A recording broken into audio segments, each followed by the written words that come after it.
Assalomu alaykum, hurmatli kuzatuvchilar. Qonun 101 kanali bugun Konstitutsiya haqida qisqacha tushuntirish olib boramiz. Demak, bugun ikkinchi darsimiz O'zbekiston Respublikasi Konstitutsiyasi.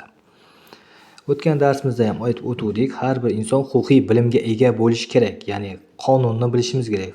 Davlatning asosiy qonuni esa bu Konstitutsiya. Konstitutsiyaning tarixi, Konstitutsiya o'zi nima, asosiy tushunchalar haqida bugun o'rganamiz.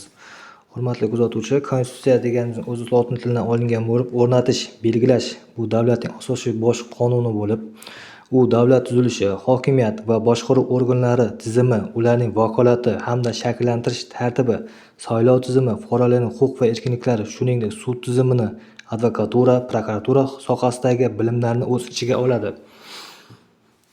Bu yerda Konstitutsiya tarixida ozgina to'xtalamiz. Bu yerda Konstitutsiya atamasining o'zi qadimgi Rimdayoq bor edi. Ya'ni Rim Konstitutsiyasi deb atalgan qonun bo'lgan. Amir Temur davrida ham Amir Temur tuzuklari, ya'ni Sharq va Osiyo mamlakatlari sivilizatsiyasiga xos alohida shaklda konstitutsiyaviy hujjat xususiyatiga ega bo'lgan.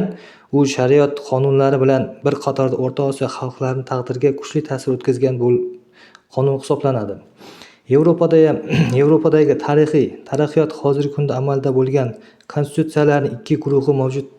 Ya'ni bunda birinchi guruh hozirgi zamon sharoitlaridan keskin farq qiluvchi shariatlarda qabul qilingan eski konstitutsiyalar, ya'ni bu xildagi konstitutsiyalarga 1787-yil AQSh konstitutsiyasi, 1831-yil Belgiya konstitutsiyasi hamda boshqalar kirgan. Ikkinchi guruhga to'xtaladigan bo'lsak, 20-asrning ikkinchi yarmida qabul qilingan yangi avlod konstitutsiyalar kiradi.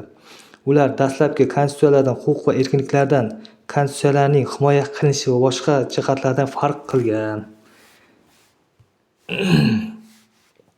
O'zbekiston Respublikasi Konstitutsiyasiga to'xtaladigan bo'lsak, xalqaro konstitutsiyaviy tajribalarni o'rganish hamda xalqaro hujjat qoidalarga inobatga olgan holda milliy davlatchilik an'analaridan kelib chiqib, O'zbekiston Respublikasi Konstitutsiyasi 1992-yili 8-dekabrda qabul qilingan. U jahon andazalaridan mos bo'lib, xalqaro talablarga javob beradi. Hozirgi kunda O'zbekiston Respublikasida yangi tahrirdagi konstitutsiya qabul qilingan bo'lib, 2023-yili 30-aprelda O'zbekiston Respublikasi xalq referendumidan so'ng qabul qilingan. Bu yerda O'zbekiston Respublikasi 1-mayda kuchga kirgan yangi konstitutsiyamiz, ya'ni bunda 65% yangilangan. Ozgina bu yerda yana bir savol tug'iladi bizlarda, hurmatli kuzatuvchilar. 2023-yilda qabul qilingan konstitutsiya, misol xalqimiz tomonidan tasdiqlangan yangi konstitutsiyamiz qanday o'zgarishlar olib keldi bizlarga? Ya'ni bu o'zgarishlar mamlakatimizda huquqiy demokratiya va fuqarolarning huquqlari yanada mustahkamlashga qaratilgan. Yangilangan konstitutsiya quyidagi muhim o'zgarishlarni o'z ichiga oladi. Ya'ni fuqarolarning huquq va erkinliklarini kengayishi, sud mustaqilligi va adolatli sudlovni ta'minlash uchun yangi kafolatlar.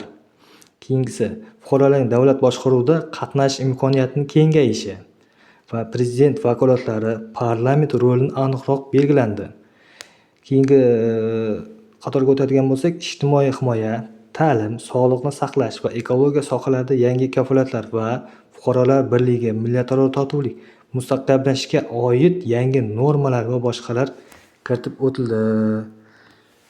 Siz ham konstitutsiya bilan yaqindan tanishing va huquqlaringizni biling.